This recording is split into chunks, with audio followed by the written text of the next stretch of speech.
बिस्मिल्लाहिर्रहमानिर्रहीम अस्सलामुअलैकुम स्टूडेंट्स। आज की इस वीडियो में कैलकुलस एंड एनालिटिकल ज्योमेट्री का एक बहुत ही इंपॉर्टेंट टॉपिक हम समझने की कोशिश करेंगे, जो कि हमारा डिपेंड करता है। टॉपिक है हमारा limit express limit in terms of the number ई। हमारा ये टॉपिक है।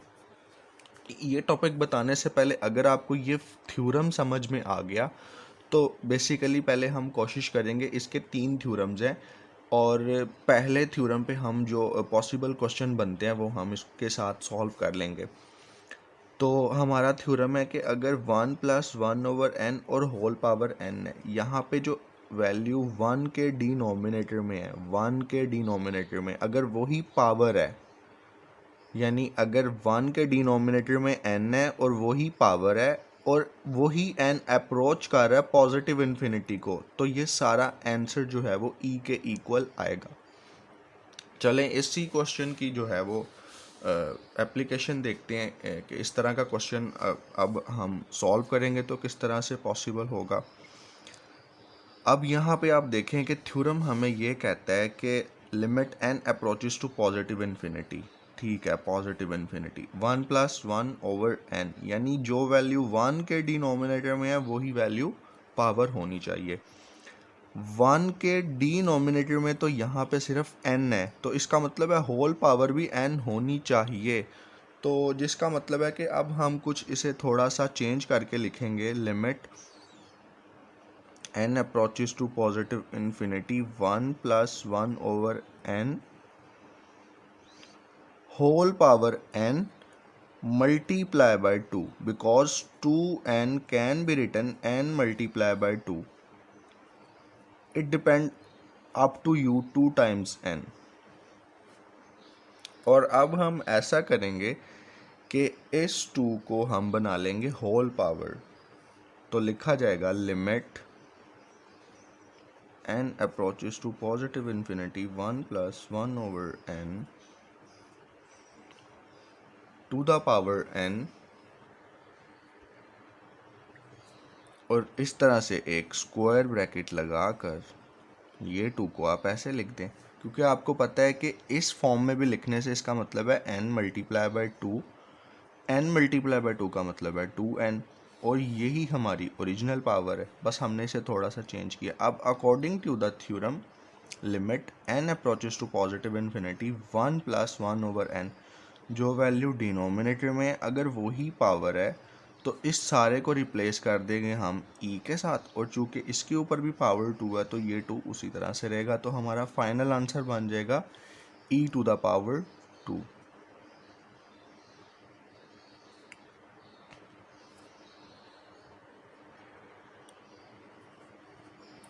अच्छा, अब ये हमारा क्वेश्चन है और जो थ्योरम ऑफ लिमिट है जो यहाँ पे थ्योरम अप्लाई होता है वो भी मैंने यहाँ पे लिख दिया है। तो अब ऐसा है कि अब हमारी होल पावर n/2 है, होल पावर n/2 है। इस n/2 को थोड़ा सा चेंज करके लिखा जा सकता है। आप कह सकते हैं n/2 is equal to 1/2 multiply by n। आप सॉल्व करके देख लें, फिर से n/2 बन जाएगा। यहाँ पे से इस तरह भी लिख सकते हैं n/2 is equal to n multiply by 1/2। फिर से इसे सॉल्व करेंगे तो आपके पास n/2 ही आएगा।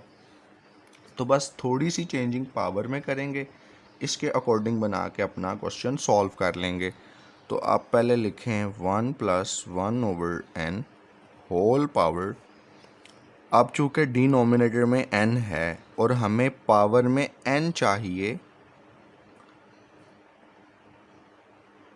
तो हम इसे इस तरह से लिख लेंगे, क्योंकि n/2 या n/2 can be written as n multiply by 1/2। और यहाँ पे लिमिट मैं लगाता हूँ।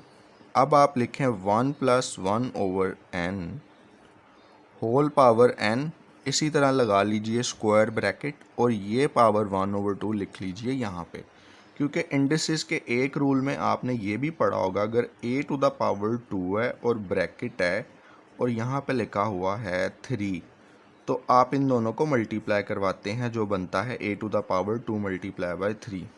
वही कंडीशन यहाँ पे है। अब आप यहाँ पर साथ साथ लिमिट भी लिख लें। अब हमारे थ्योरम के मुताबिक ये तो जो क्वेश्चन की लिमिट है साथ साथ नीचे लिख ली। एन अप्रोच कर रहा है पॉजिटिव इन्फिनिटी को, 1+1 के डिनोमिनेटर में जो वैल्यू है वही वैल्यू हमारी पावर में है। तो इसका मतलब है इस सारे को, इस वाले हिस्से को हम रिप्लेस कर देंगे e के साथ और ये पावर 1/2 इसी तरह से आ जाएगी। एक स्टेप आप और सॉल्व करें, e⁻² 1/2, ये हमारा आंसर है बस।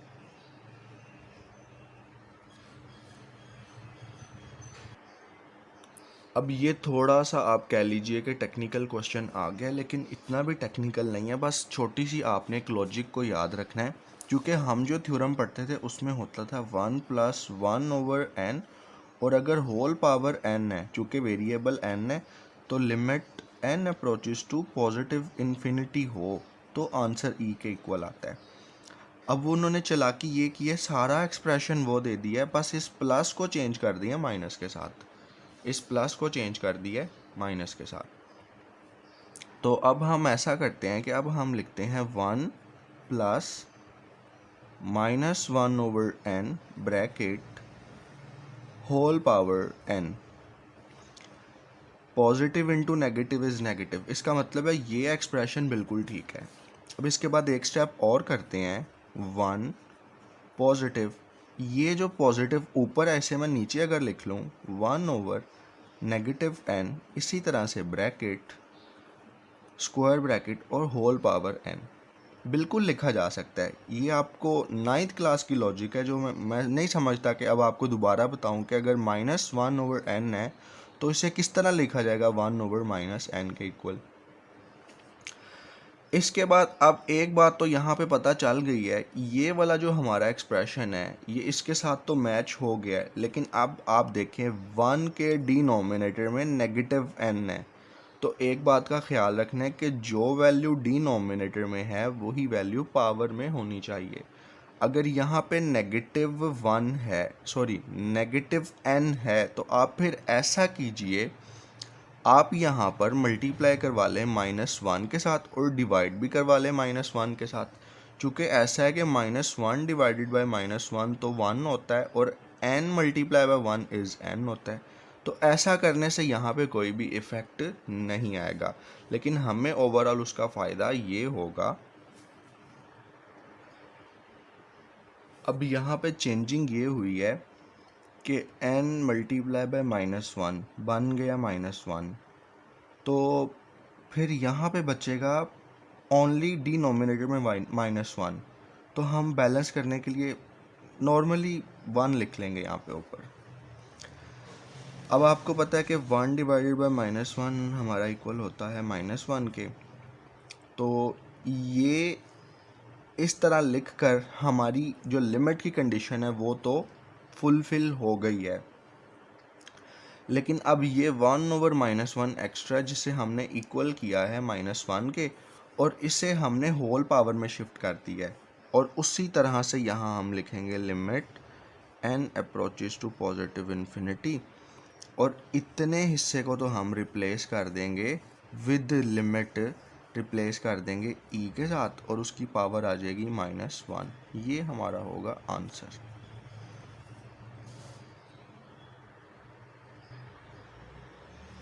अब थ्योरम के अकॉर्डिंग तो हमें पता है कि 1+1/n जो वैल्यू 1 के डिनोमिनेटर में है, अगर वही पावर में है तो फिर आंसर e के इक्वल आएगा। तो इसका मतलब ये हुआ कि अब यहाँ पे 1 के डिनोमिनेटर में 3n है, तो हमें पावर में भी 3n चाहिए। तो मैं यहाँ पे ही कुछ एडिटिंग करता हूँ, मैं इसके साथ लिख देता हूँ 3n और साथ ही मल्टीप्लाई कर देता हूँ 1/3 के साथ।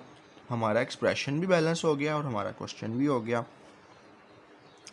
और ये जो 1/3 है इसको भी मैं बना लूँगा होल पावर, तो ये लिखा जाएगा limit n approaches to positive infinity 1+1/3n bracket 3n and the whole bracket 1/3।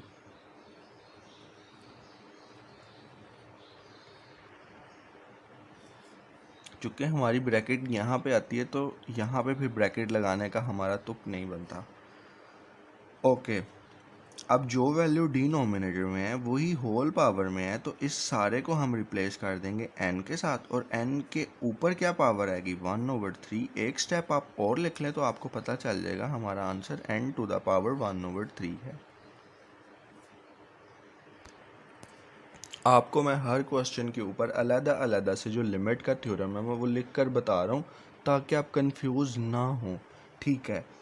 अब आपको पता है कि 1 + 1/n होल पावर अगर n हो तो आंसर e के इक्वल आता है, लेकिन यहाँ पे थोड़ा सा केस डिफरेंट है। यहाँ पे तो 1 का डिनोमिनेटर है ही नहीं, यहाँ पे तो 4/n लिखा हुआ है। इसका मतलब ये हुआ, तो इस वैल्यू को 1 के डिनोमिनेटर में लाने के लिए दो तरीके हैं, एक तरीका ये और एक तरीका ये है। अब जैसा कि यहाँ पे लिखा हुआ है 4/n, तो हम इसे 1 से तो मल्टीप्लाई करवा सकते हैं, बिल्कुल करवा सकते हैं।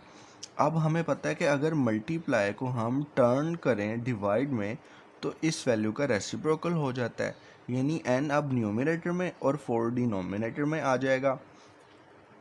और इस फॉर्म को फिर हम लिख सकते हैं 1, ये जो डिवीजन का साइन है ये हमारी होती है मेन बार, और n डिवाइडेड बाय 4 को आप n डिवाइडेड बाय 4 भी लिख लें तो ठीक है, या आप इसे इस तरह भी लिख लें n/4, एक ही मतलब है।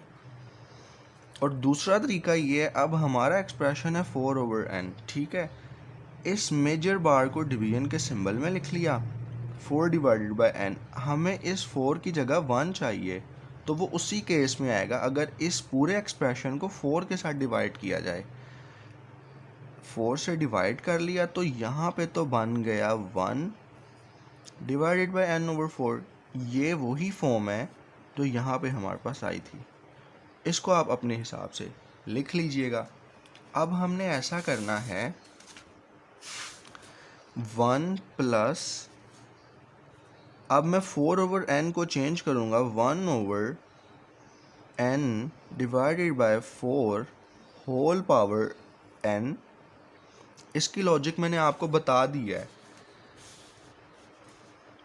कि 1/n/4 को किस तरह से हम दोबारा लिख सकते हैं 4/n में, और 4/n को किस तरह लिख सकते हैं 1/n/4 में। तो ये आप डायरेक्ट भी पेपर में लिख सकते हैं, ये बिल्कुल ठीक माना जाएगा। अब आप देखिए कि जो पावर 1 के डिनोमिनेटर में आ गई है वही चाहिए हमें होल पावर, यानी एक बात तो यहाँ पे क्लियर है कि 1 के डिनोमिनेटर में अब n/4 है, और होल पावर में n तो है लेकिन उसके डिनोमिनेटर में 4 नहीं है। चलें 4 लिख लिया, लेकिन अब उसे बैलेंस करने के लिए 4 से मल्टीप्लाई कर दें, तो यहीं पे हमारा क्वेश्चन सॉल्व हो जाएगा। ये limit n approaches to positive infinity वैसे ही हम लिख लेंगे। इसके बाद आप यहाँ पर इस तरह से ब्रैकेट लगा लें, राउंड ब्रैकेट 1 + 1/n/4 या n divided by 4 whole power n/4 and 4, ठीक है। और ये इसी तरह से हमारी limit n approaches to positive infinity लिखी जाएगी। अब आपको पता है कि इस सारे को तो हमने रिप्लेस कर देना है e के साथ, क्योंकि अकॉर्डिंग टू आवर थ्योरम मैंने आपको ये नहीं कहा था कि हर दफ़ा n ही होना चाहिए डिनोमिनेटर में। मैंने आपसे ये कहा था कि जो भी वैल्यू डिनोमिनेटर में है, जो भी, वही अगर वही वैल्यू अगर पावर में आ जाए, जो वैल्यू डिनोमिनेटर में है अगर वो पावर में आ जाए तो फिर e के इक्वल आएगा अगर लिमिट भी n को अप्रोच करे। तो यही हमारी फॉर्म बनी है, 1 के डिनोमिनेटर में जो वैल्यू है वही पावर में है और लिमिट भी अप्रोच कर रही है पॉजिटिव इन्फिनिटी को, तो फिर हम लिख सकते हैं कि ये सारा हमारा इक्वल है e के, और ये पावर 4 वैसे ही, तो ये हमारा आंसर हो जाएगा। अब ये जो क्वेश्चन है ये बिल्कुल इससे पहले जो आपको क्वेश्चन करवाया उससे सिमिलर है, और अगर आप FSC पार्ट 2 के स्टूडेंट हैं और आपकी किताब में पेज नंबर 24 पे ये क्वेश्चन आपको मिलेगा जो कि एग्जाम्पल में उन्होंने दिया हुआ है, आप देख सकते हैं एग्जाम्पल नंबर 5 का पार्ट नंबर A। ठीक है, अब हम इसी को यूज़ करते हुए जो पहले आपको प्रॉपर्टी बताई है इसको सॉल्व करने की कोशिश करेंगे। तो मैंने आपको बताया था कि यहाँ पे जो हमारा थ्योरम है उसके अकॉर्डिंग 1 के डिनोमिनेटर में n आना चाहिए, लेकिन यहाँ पे न्यूमरेटर हमारा 3 है, इसे हमने 1 बनाना है। तो तरीकाकार वही रहेगा, आप देख लें 3/n है तो हम इसे लिख सकते हैं 1 मल्टीप्लाई बाय 3/n, और मल्टीप्लाई को जब हम डिवाइड में कन्वर्ट करवाएं तो इस वैल्यू का रेसिप्रोकल हो जाता है, यानी नीचे वाली वैल्यू ऊपर और ऊपर वाली वैल्यू नीचे। और ये जो हमारा साइन ऑफ डिवीजन है इसको हम लिख लेते हैं मेजर बार में, बार लिख लिया। और इस n डिवाइडेड बाई 3 को बच्चों मैं उम्मीद करता हूँ कि आपको पता होगा n डिवाइडेड बाई 3 को हम इस तरह भी लिख सकते हैं n/3। तो बार के आगे ये लिखा हुआ है तो बार के नीचे अब लिखा जाएगा। तो इसका मतलब ये हुआ कि इस 3/n को अब मैं रिप्लेस करूँगा इस वैल्यू के साथ 1/n/3। तो 3/n की जगह आएगा 1/n/3, और ये 1 भी एज इट इज़, ये प्लस भी as it is, whole power 2n भी एज इट इज़। अब अगर आप गौर करें तो यहाँ पे n डिवाइडेड बाय 3 है, तो इसका मतलब है यही चीज़ हमें मिलनी चाहिए पावर में। तो ऐसा करते हैं कि पहले इस 2 को यहाँ से सेपरेट कर लेते हैं, क्योंकि 2 का तो हमें यहाँ पे कुछ भी कोई भी ज़रूरत नहीं है।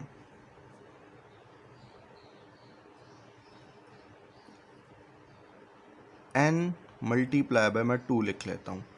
अब चूँकि यहाँ पे n डिवाइडेड बाय 3 है तो ऐसा करते हैं यहाँ पे डिवाइड भी करवा देते हैं 3 से, और फिर मल्टीप्लाई बाय 3 से करवा देते हैं।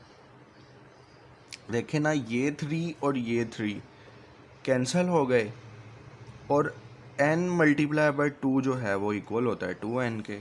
लेकिन इतनी जो फॉर्म है ये हमारा थ्योरम कंप्लीट हो गया, क्योंकि 1 + 1/n, 1 + 1/, अब इस सारे को आप n बोलें, और यही पावर n/3 हमें होल पावर में भी मिल रही है।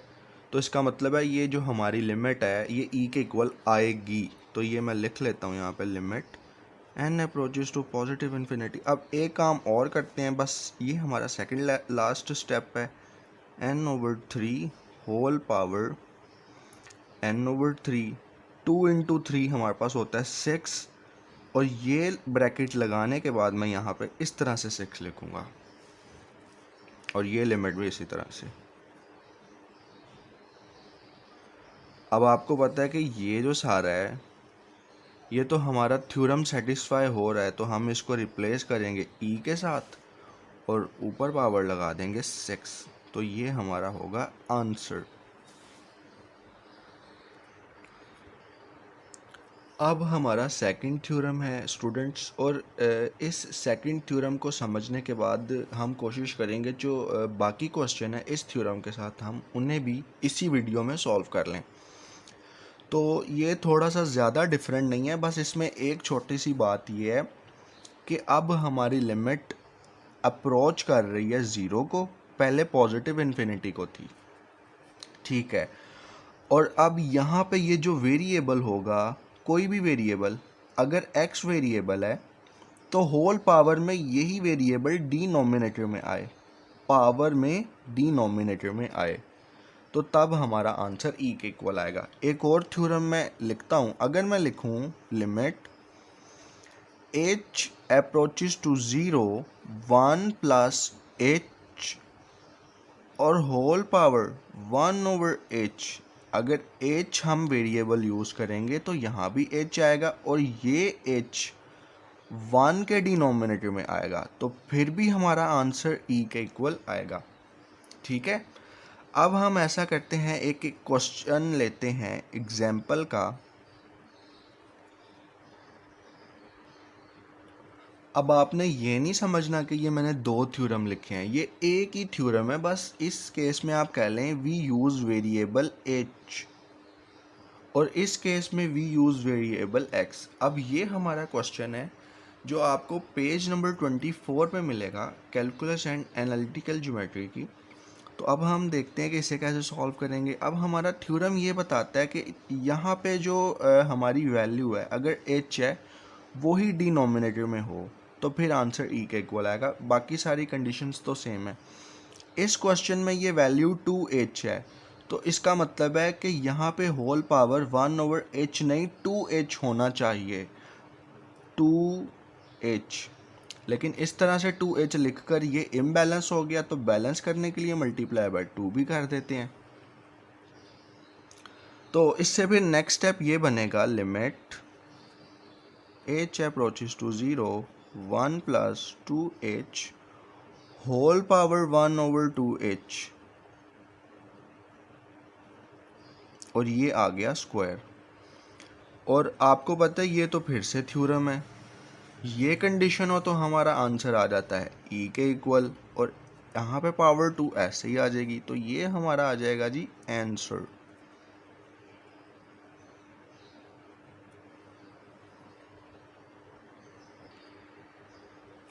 अब ये हमारा क्वेश्चन है, दरमियान में नेगेटिव आ गया। अगर मैं आपको अपना थ्योरम दिखाऊं ना, जो मैंने आपको अभी बताया है, जिस थ्योरम को मैंने in terms of h variable लिखा था, h approaches to 0 1 positive h, अगर सेंटर में पॉजिटिव है तो फिर आंसर e के इक्वल है। यहाँ पे भी h और 1/h है। सारा थ्योरम यही है, बस अब इस पॉजिटिव को चेंज करके लिखा है नेगेटिव के साथ।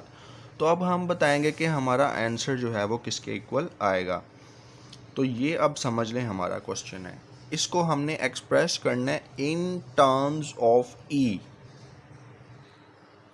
तो एक स्टेप इससे नेक्स्ट मैंने ये लिखा है, दरमियान में चूँकि हमें पॉजिटिव चाहिए होता है, तो पॉजिटिव लिख कर ये नेगेटिव 2h इस तरह से लिख दिया। अब इसका मतलब ये हुआ, अगर मैं थ्योरम की तरफ आऊँ, थ्योरम हमें ये कहता है 1 positive h whole power 1/h। तो इसका मतलब है कि अगर यहाँ पे मैं लिख रहा हूँ -2h, तो अब हमारी होल पावर 1/-2h आएगी, और ये इसी तरह से h अप्रोचेस टू 0, तो तब हमारा आंसर 0 के इक्वल आएगा। तो बात करने का मकसद ये है कि अब हमें होल पावर जो चाहिए वो 1/-2h है, लेकिन यहाँ पे तो 1/h है। तो फिर हम ऐसा करते हैं कि यहाँ -2 तो लिख देते हैं, लेकिन बैलेंस करने के लिए इसे मल्टीप्लाई भी कर देते हैं -2 से। और फिर नेक्स्ट स्टेप ये होगा 1 plus -2h whole power 1/-2h, और ये जो -2 है इसे हम बाहर लिख लेते हैं। ये जो -2 है इसे हमने बाहर लिख लिया, और ये limit n approaches to 0, limit n approaches to 0। अब हमें पता है इस सारे का आंसर अगर हम लिमिट अप्लाई करें तो हमें मिलेगा e, और e टू द पावर -2, ये हमारा आ जाएगा आंसर।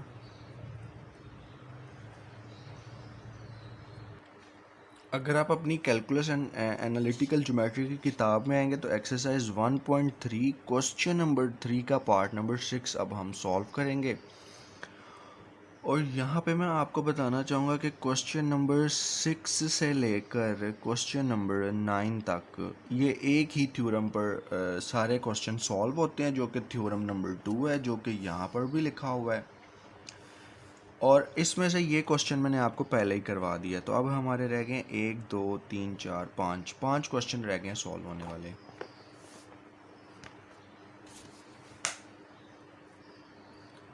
अच्छा, अब थ्योरम चूँकि हमारा जो क्वेश्चन है उसमें वेरिएबल x यूज़ हो रहा है, तो इसका मतलब है कि थ्योरम अब आपको इन टर्म्स ऑफ x भी बताना ज़रूरी है।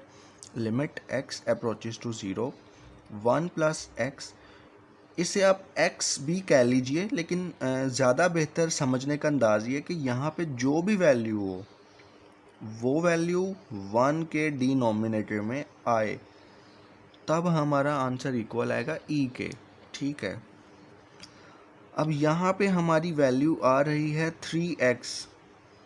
चूँकि वेरिएबल x यूज़ हो रहा है तो लिमिट भी x अप्रोचेस टू 0 ही आएगी। इसका मतलब है कि हमें होल पावर में डिनोमिनेटर में 3x चाहिए, तो फिर मैं नेक्स्ट स्टेप में यही बात लिख लेता हूँ ऐसे ही, 3x होल पावर 2/x। अब यहाँ पे x 3x है, तो हमें डिनोमिनेटर में चाहिए 3x 3 जो कि हमने खुद से लिखा, तो अब हम इसे 3 से बैलेंस करने के लिए मल्टीप्लाई भी कर देते हैं। तो यहाँ पे थोड़ा सा आप इसे ऐसा लिखें, 2/3x को आप लिख लें 1/3x मल्टीप्लाई बाई 2। मैं आपको अभी बताता हूँ कि ऐसा मैंने क्यों किया।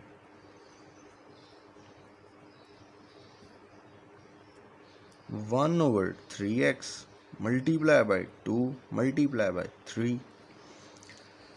तो अब आप यहाँ पे स्टूडेंट्स गौर करें कि जो वैल्यू यहाँ पे होती है वो 1 के डिनोमिनेटर में, अगर वेरिएबल x यूज़ हो रहा है तो वो x अप्रोच कर रहा है 0 को, तो ये सारा जो आंसर है ये तो इक्वल आ जाएगा e के अकॉर्डिंग टू द थ्योरम। ठीक है, तो ये जो 3 × 2 6 है, इससे आप फिर बना लें होल पावर, इससे आप बना लें होल पावर, यानी फिर आप इस तरह लिखें, limit x approaches to 0 1 + 3x 1/3x and the whole power is 6। और ये तो आपको पता है कि e के इक्वल है और e⁻⁶ हमारा आंसर है।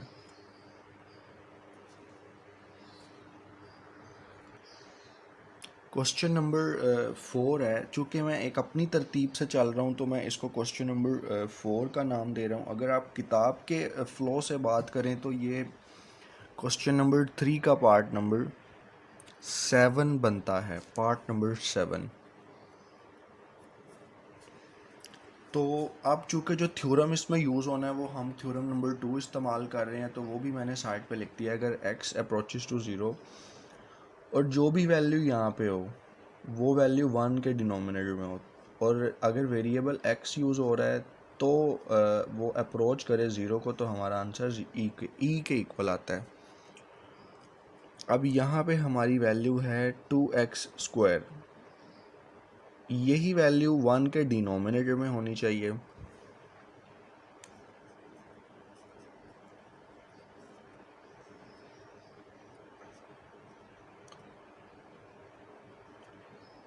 ये x² तो वैसे ही यहाँ पे आ गया। अब चूँकि 2x² है तो 1 के डिनोमिनेटर में 2x² होना चाहिए, तो फिर हम इसे मल्टीप्लाई कर लेते हैं 2 के साथ। ये दोनों 2 आपस में कैंसिल होके हमारा जो एक्सप्रेशन है वो भी बैलेंस रहे।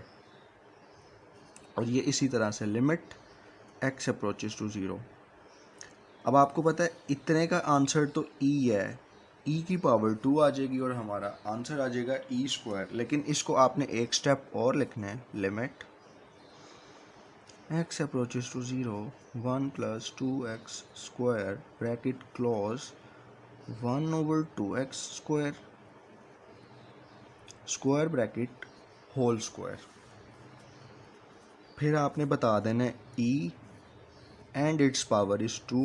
now e² is the final answer।